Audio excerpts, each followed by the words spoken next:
Radio News Network Afternoon Edition.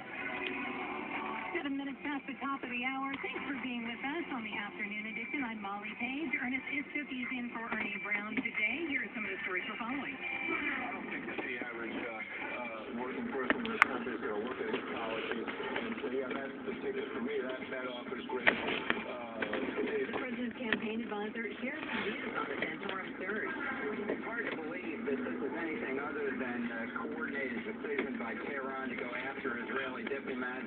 It makes no sense, frankly, from Iran's point of view at this stage. John Bolton agrees with Israel. Passing the other aspects of the American Jobs Act to a special construction workers on the job. So, yes, the work is not done. Recovery from this terrible recession is the way, but it is far from finished. Ernie on Transmission Brown.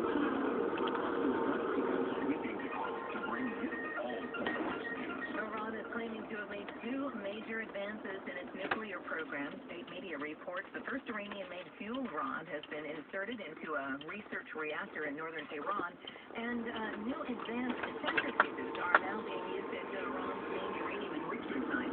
Meanwhile, state media also reports Iran is taking steps to cut oil exports to six European countries in retaliation for new European Union sanctions.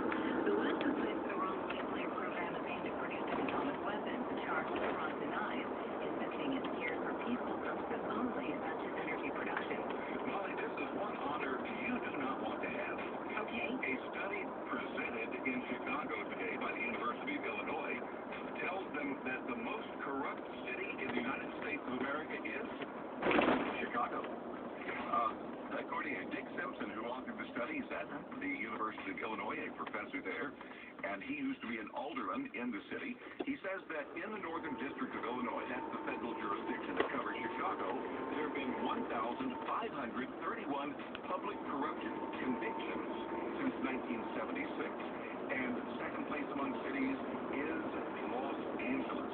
And he also says Illinois is the third most corrupt state in the country, but the most corrupt per capita? You want to take a guess? No. You probably don't guess. He says it's Louisiana. Oh, interesting. Yes, but that's an honor you do not want to have. No, being number one's not always a good thing. Not that But way. as we pointed out earlier, these are the ones that have gotten caught and Yes. convicted. And one of them is former Illinois Governor Rod Blagojevich, Right. who today they decided where he's going to be put away for, 14 years. He's going to be going to prison in Littleton, Colorado. Oh, well, maybe I'll put that on the Facebook page. Now he's going to be Colorado's problem. Yeah. Well, this is just a very, very frightening and sad story. Local authorities now say at least 357 people are reported dead in Honduras after a fire swept through a prison. Relatives say some prisoners escaped by breaking through the roof and leaping from the jail. Many died from burns or they suffocated in their cells because a guard with the keys could not be found. The fire broke out late last night. It took more than an hour to put out. The prison holds more than 800 inmates, much more than its capacity allows, and it's not clear yet what caused that fire. Molly, President Obama, when he announced his budget plans on Monday, of course, he got all the attention from that. He got to characterize things the way he wanted. Now, other people are coming out of the woodwork criticizing his plan. One of them is Florida Congressman Alan West. He was on CNN earlier today, and he talked not only about the Obama budget, but also the idea that Obama says he wants to give Americans $40 every 2 weeks by relieving them of some of the so-called payroll tax, which is their Social Security contribution. Alan West says he's also compiling a list of things that you cannot get with $40. This is not about good policy. That means it's not about the future for this country. As a matter of fact, we're going to accumulate our own list of the top 10 things that $40 does not get you. As a matter of fact, I can't fill up a tank of gas in my vehicle back home with $40 of gas. But then again, think about what we're doing for our seniors.